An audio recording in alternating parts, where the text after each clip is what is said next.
Por la señal de la Santa Cruz de nuestros enemigos, líbranos, Señor, Dios nuestro.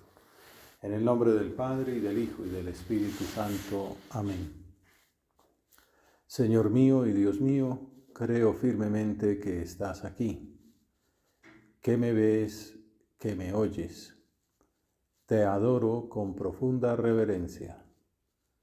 Te pido perdón de mis pecados y gracia para hacer con fruto este rato de oración. Madre mía Inmaculada, San José, mi Padre y Señor, Ángel de mi guarda, intercedan por mí.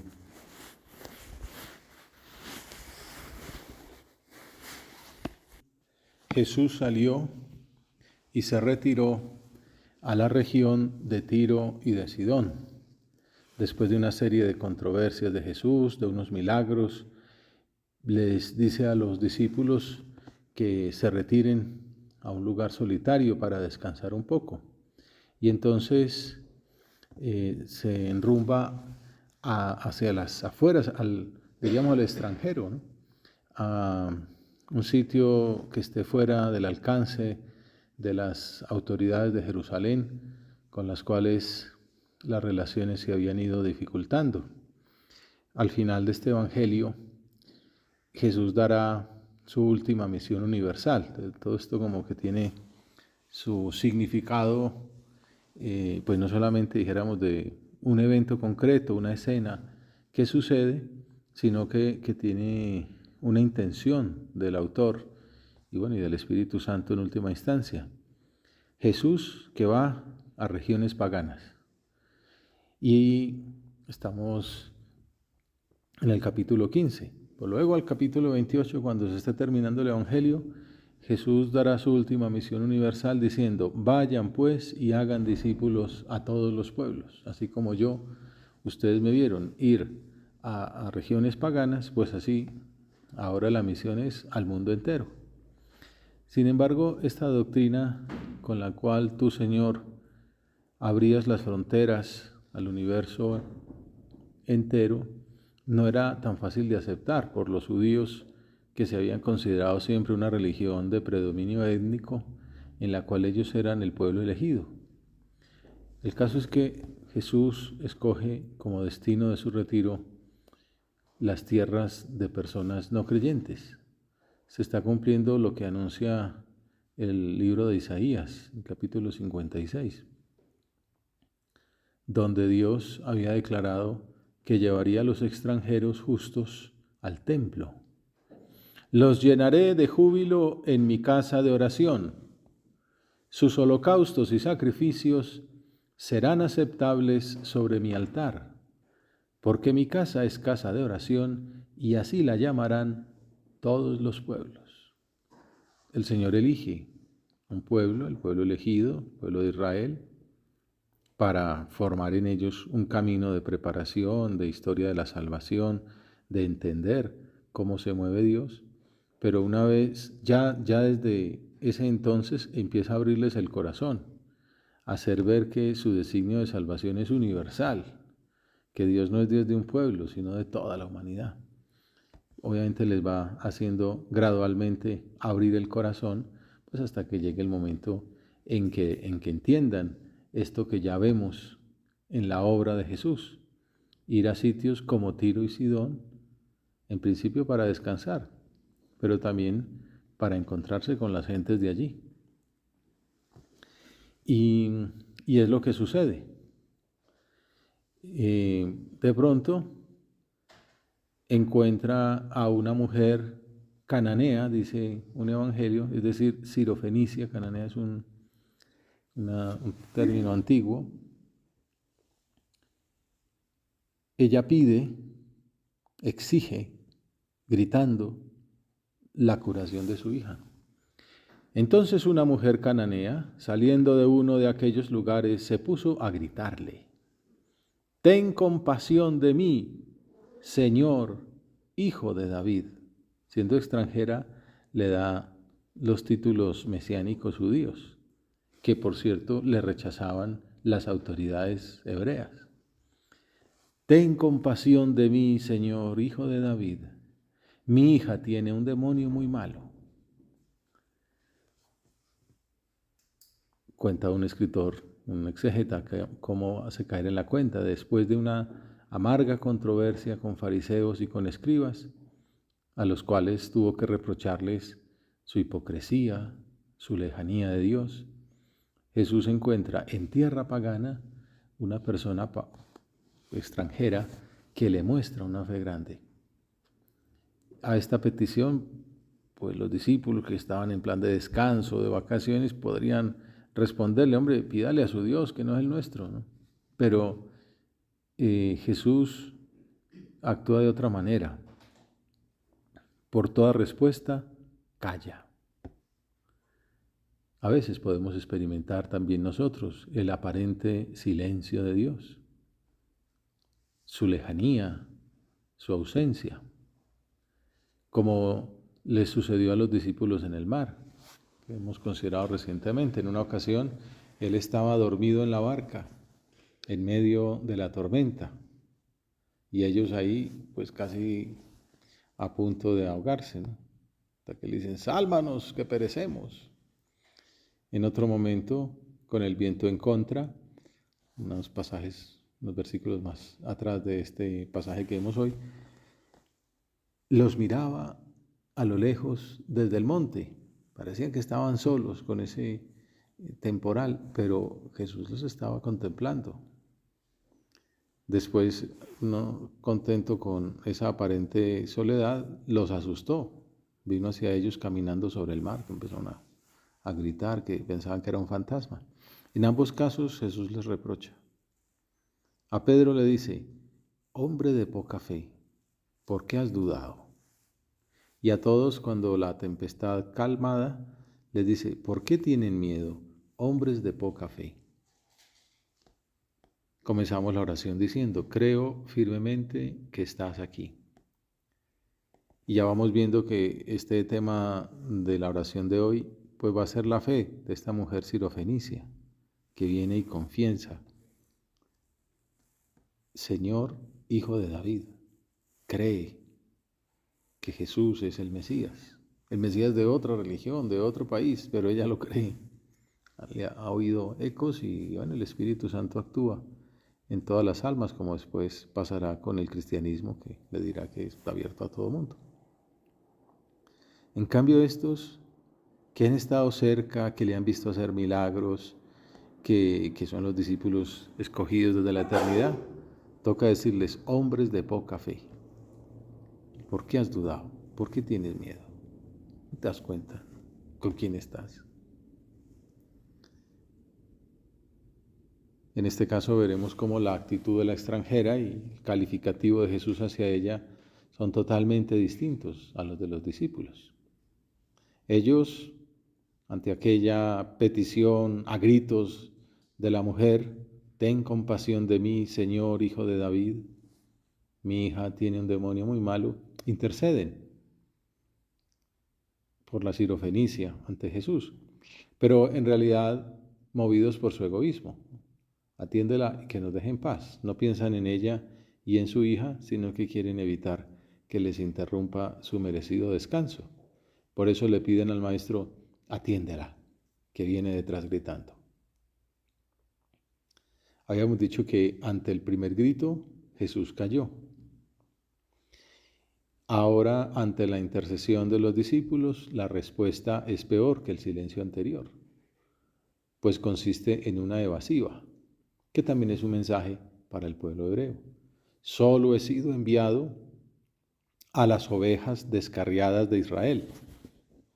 Como, sí, es que no es mi resorte de actuación. Parece como si esta expresión no estuviera dirigida tanto a la extranjera cuanto a los judíos que rechazaban a los que no eran de su sangre y a los lectores del Evangelio después que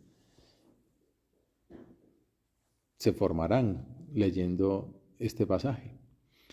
A la mujer le mueve el bien de su hija enferma y por ella está dispuesta a insistir lo que haga falta. Confiada en el poder de aquel extranjero del que había oído la fama de milagroso, no solo le pide, ten compasión de mí, Señor, Hijo de David, mi hija tiene un demonio muy malo, sino que expone su solicitud de nuevo con toda la humildad posible, casi que generando lástima. Señor, ayúdame.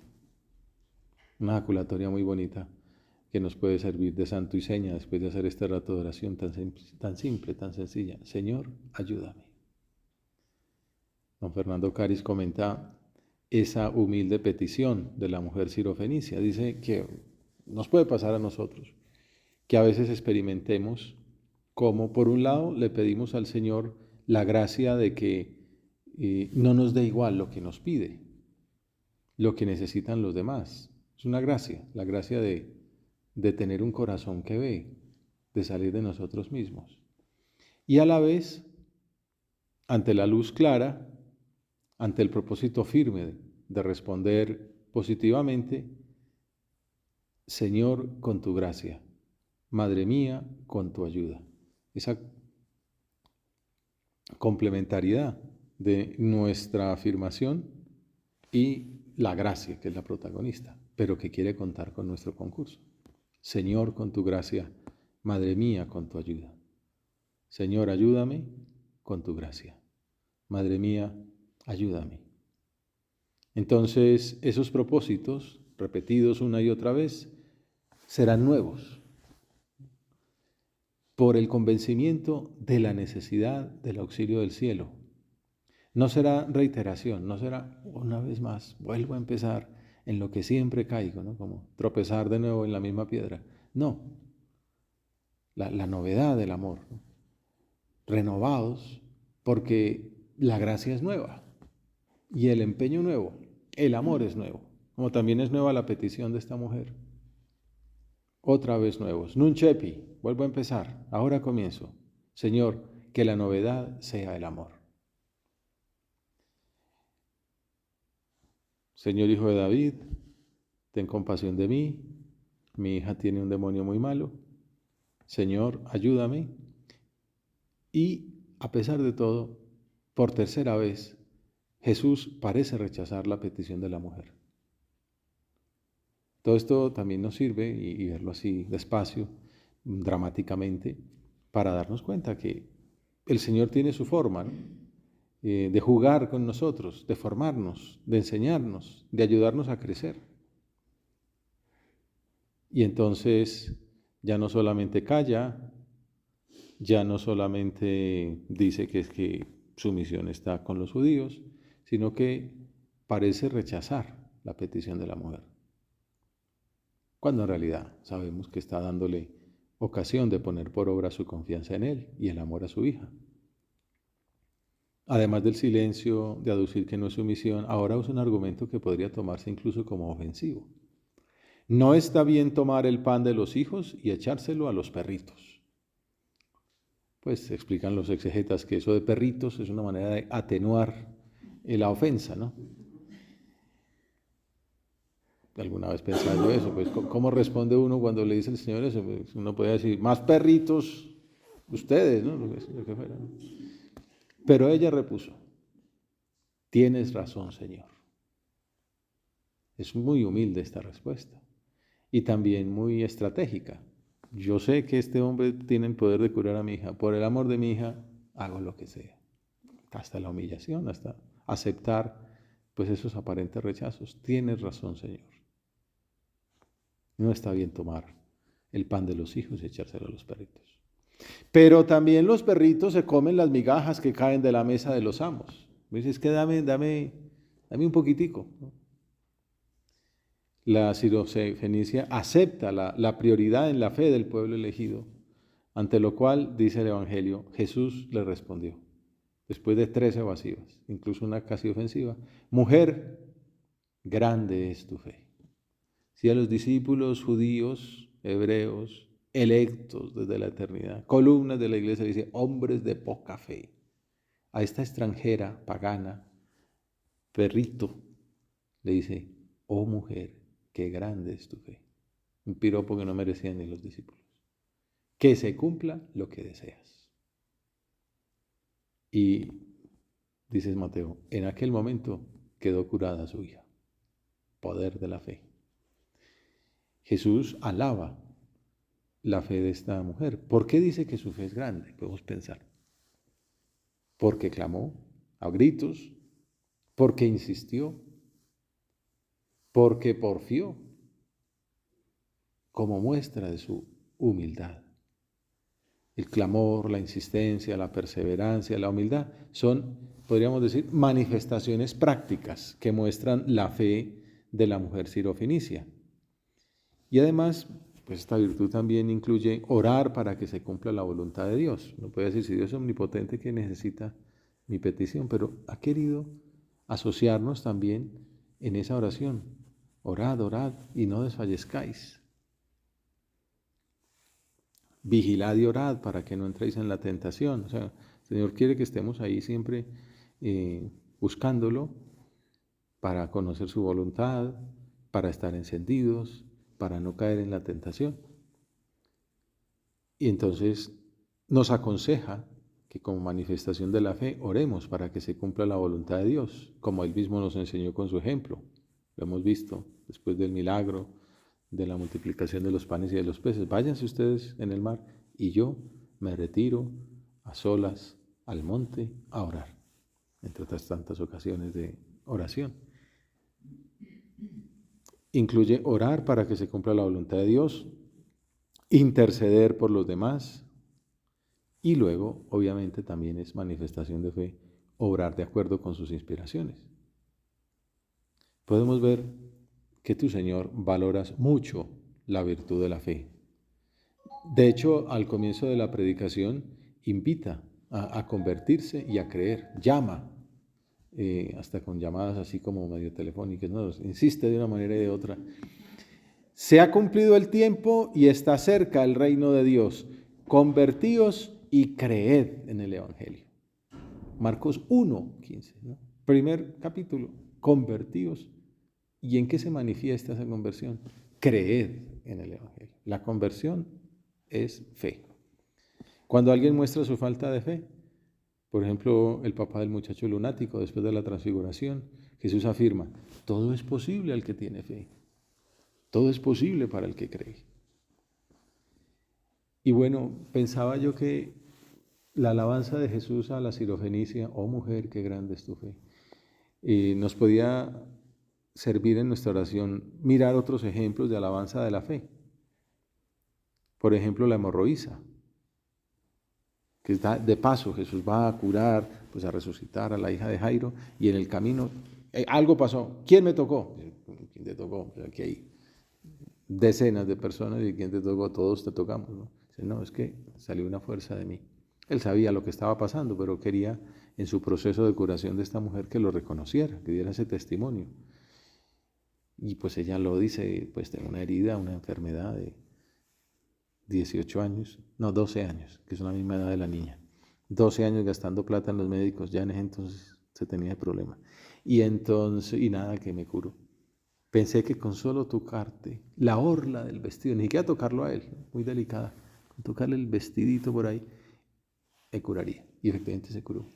Y Jesús le dice, hija, tu fe te ha salvado. Vete en paz y queda curada de tu enfermedad. En la versión de Mateo dice, ánimo, hija, tu fe te ha salvado. Qué bonitos esos piropos del Señor a la fe de sus creyentes. Curiosamente la mayoría mujeres, pues curiosamente digo que son más sensibles, tienen más fe, van por delante. Fe en el poder de Jesús, que puede orar con un simple contacto físico, ni siquiera tocándolo a él, ¿no? Sino tocando la ropa. De ella aprendió San José María. Tocó delicadamente el ruedo del manto, se acercó con fe, creyó y supo que había sido sanada.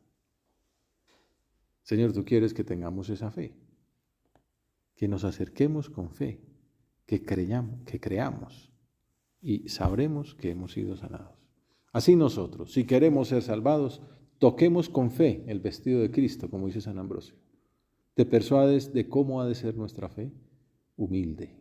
Así accedemos al altar, a la Eucaristía, como también dice en otra parte. Nosotros no tocamos el el manto de Jesús. Lo recibimos con su cuerpo y con su sangre. Era para que hiciera milagros, ¿no?, impresionantes. Pues vamos sacando ese propósito de dejar que obre en nosotros. Luego están las mujeres, están los paganos. Llama la atención eso, ¿no? Los más cercanos se llevan reproches, los lejanos como que conmueven el corazón de Jesús. El centurión: no he visto tanta fe en Israel. En Israel no he encontrado en nadie tanta fe. Vete, que te suceda según has creído. ¿Se acuerdan aquello de no hace falta que vengas? Yo que soy autoridad militar, yo le digo a este: ve y va, ven y viene. Tú di que se cure y se cura. Diciendo: tu poder es mucho más importante que el mío y ya yo soy poderoso. Y Jesús entonces reacciona: ni en Israel he encontrado tanta fe. Fe en que Jesús podía disponer de las fuerzas naturales como él podía hacer con las personas a su cargo. Otro centurión pagano, en San Juan, que pide la curación de su hijo. Bueno, le dice: anda, tu hijo vive. El hombre creyó en la palabra de Jesús y se puso en camino. Puede decir: no, pero ven conmigo. Creyó. Si dijo que vive, vive. Luego fue. ¿A qué hora se curó? A tal hora, a la hora en que me dijo. El padre cayó en la cuenta de que esa era la hora en que Jesús le había dicho: tu hijo vive, y creyó él con toda su familia. Son los primeros frutos del cristianismo, ya en territorio pagano. Esos serán después apóstoles, ¿no?, con otros romanos, etc. Fe confiada en que se obraría un milagro en su hijo, sin dudas. El hombre creyó y se puso en camino. También aparece, cuando se habla de personas de fe, la pobre viuda. Aunque el Señor no alaba propiamente la fe, alaba la obra que hace, ¿no? Esa pobre viuda ha echado más que todos. Un par de moneditas ínfimas, unos centavitos de nada, mientras los otros millonarios echaban monedas y monedas para que eso sonara, esa hucha que era metálica. Entonces parecía pues los casinos de hoy día. Entonces sonaban para que se notara que eran muy generosos, que estaban dando grandes limosnas. Sé que hay un par de centavitos que no sonaron a nada, un tilín, tilín, que resonó en el cielo, ¿no? Esa pobre viuda ha echado más que todos. Una fe que se ha manifestado en una generosidad heroica. Dio la última moneda. Los otros dieron lo que les sobraba, ella dio lo que le quedaba. Y ya un último ejemplo: el ciego de Jericó. Jesús le dijo: ¿qué quieres que te haga? El ciego le contestó: Rabuni, que recobre la vista. Así, de sencillo, ¿no? Mientras el del lunático es: si puedes. ¿Cómo que si puedes? Ay, Señor, perdón. Yo creo, ayuda tú mi poca fe. En cambio, ¿qué quieres? Ver, Udvidean. Y entonces Jesús le dice: anda, tu fe te ha salvado. Soy omnipotente, ¿no? Nosotros que sabemos todo esto, y a veces, por ejemplo, me pone nervioso con una cosita que pasa, que si alguien dijo, que si tal cosa, que si sucedió tal contrariedad. No pasa nada. Tu fe te ha salvado. Y al momento recobró la vista y lo seguía por el camino. Fe confiada en que Jesús haría el milagro. Y al momento lo recibió. Vemos entonces que la fe, ahí por estos ejemplos, que son como muy existenciales, ya después siglo XIX y XX, pues hay todo un desarrollo teórico, al final algo diremos, pero es gente que confía en Dios. Gente humilde para aceptar sus designios, incluso para aceptar un aparente rechazo, como estamos viendo en la Sirofenicia. Son manifestaciones prácticas, morales de esta virtud, que también tiene su dimensión teórica. Por eso la fe es llamada sabiduría sobrenatural. Todo el avance que ha habido en esto, Ratzinger, tiene mucho que ver, es que se entiende por revelación, por lo que Dios muestra de sí, y la fe es pues aceptación de eso que Dios muestra. Técnicamente se puede definir como la virtud que proporciona el conocimiento que el Señor nos reveló sobre el mismo Dios, sobre el ser humano y sobre el mundo. En la persona de fe procura conocerla, aceptarla, y entonces adquiere esa sabiduría, es creyente, ¿no? Sabiduría sobrenatural, es una manera técnica de llamar a esta virtud, me pareció muy bonita. como le pasaba a San José María, que podía afirmar, a pesar de las dificultades que encontraba para llevar adelante su misión, un texto de la carta número 4 que al Padre le gusta mucho. Fue una meditación sobre fe, la citaba. Una de estas cartas gordas de ahora la vuelve a citar. Cuando uno se puede sufrir si la obra hoy ahora está con un problema, ¿qué va a pasar? Veo la obra proyectada en los siglos, siempre joven, garbosa, guapa y fecunda, defendiendo la paz de Cristo para que todo el mundo la posea. Contribuiremos a que en la sociedad se reconozcan los derechos de la persona humana, de la familia, de la iglesia. Nuestra labor hará que disminuyan los odios fratricidas y las suspicacias entre los pueblos. ¿Cómo? Mis hijas y mis hijos, fortes in fide, como dice San Pedro, firmes en la fe, sabrán ungir todas las heridas con la caridad de Cristo, que es bálsamo suavísimo. ¿Cómo llevar esa caridad? ¿Cómo ser sembradores de fe y de alegría? Fortes in fide, con una fe fuerte, que no es intransigencia, ¿no? Sino una fe que es amor a Dios, una fe que es aceptar lo que nos pide, dárselo con generosidad y conocerlo más y enseñarlo a los otros. La teología enseña que la fe es una luz que enseña a pensar y actuar en todo momento como hijo de Dios y que es perfeccionada por los dones del Espíritu Santo. San Juan Pablo II escribió en la Fides Ratio, esa encíclica sobre la filosofía, dice: la fe, iluminada y guiada por el Espíritu, reconoce en el mensaje de la salvación, en esa revelación, la plenitud de gracia y de verdad que dice San Juan, que Dios quiso revelar en la historia y de modo definitivo por medio de su Hijo Jesucristo. O sea, la fe nos lleva a buscar a Jesús, a leer el Evangelio, a leer la revelación, obviamente también la tradición, el magisterio, y reconocer ahí lo que Dios quiere de nosotros, hasta entender que somos sus hijos y pensar y actuar como hijos de Dios, que buscamos lo que quiere nuestro Padre, no lo que quiere nuestro capricho, que aceptamos lo que nos pide, aunque parezca difícil, de aceptar o de seguir el silencio de Dios, la lejanía de Dios,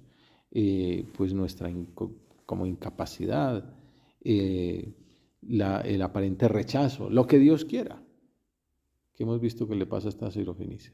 Pedir con la fe del ciego, con la fe del centurión, con la fe de la hemorroísa, con la fe de la viuda, obrar de esa manera, con generosidad, con confianza, como un hijo. Además, pidiéndola, y de este rato de oración aprovechamos para hacerlo, aumentanos la fe. Nuestro Padre en la misa siempre lo hacía en la consagración. Adauge nobis fide, spem et caritate. Aumentanos la fe, la esperanza y el amor. Y en esta revelación, para ir terminando, hay una definición muy bonita, dice Santo Tomás, que es como la gran definición de la fe, en la carta a los Hebreos, 11:1. Hacen de acordarse. La fe es fundamento de lo que se espera, garantía de lo que no se ve. En la Spe Salvi, Benedicto XVI explica pues con una erudición todo lo que esto significa, explicando cómo pues en los protestantes, que son los que más han explicado la Biblia, pues estaban marcados con los prejuicios de Lutero, porque en el griego original dice la fe es hipóstasis, aquí lo que aquí traducimos por fundamento, que los católicos traducían por sustancia en las traducciones antiguas, pero claro, esas palabritas así como con fuerza filosófica a Lutero no le gustaban nada, entonces terminó metiendo, no, lo importante no es como que la fe en sí, sino no es la actitud del ser humano ante ella. Bueno, pero entonces hoy día incluso cita ahí a un exegeta protestante diciendo que no, que la fe, en conclusión, no es solamente un tender de la persona hacia lo que ha de venir. O sea, el protagonista de la fe no es el hombre. Un tender de la persona hacia lo que ha de venir y que está todavía totalmente ausente. La fe nos da algo. La fe es fundamento, la fe es sustancia. La fe nos da algo. nos da ya ahora algo de la realidad esperada, que vea. Quiero ver, estoy seguro de que tú me vas a dar la vista. Ya en esa petición está la confianza en que vendrá. Y esta realidad presente constituye para nosotros una prueba de lo que aún no se ve. Atrae al futuro dentro del presente, de modo que el futuro ya no es el puro, todavía no. Eso de San José María, vi triunfar al Señor. Dios triunfó, triunfará.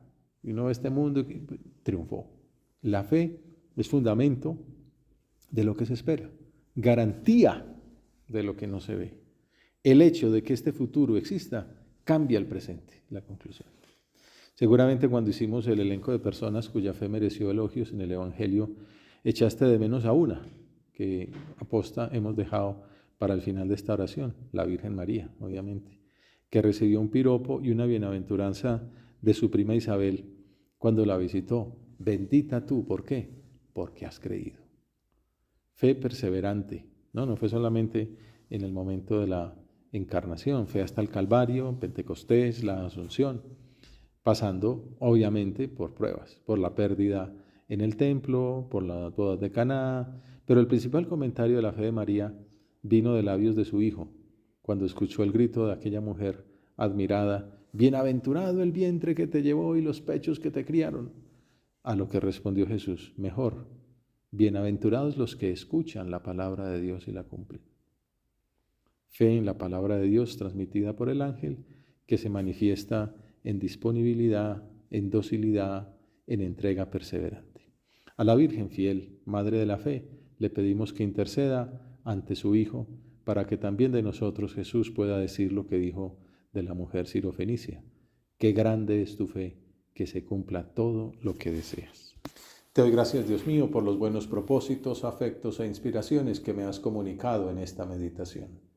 Te pido ayuda para ponerlos por obra. Madre mía Inmaculada, San José, mi Padre y Señor, Ángel de mi guarda, intercedan por mí.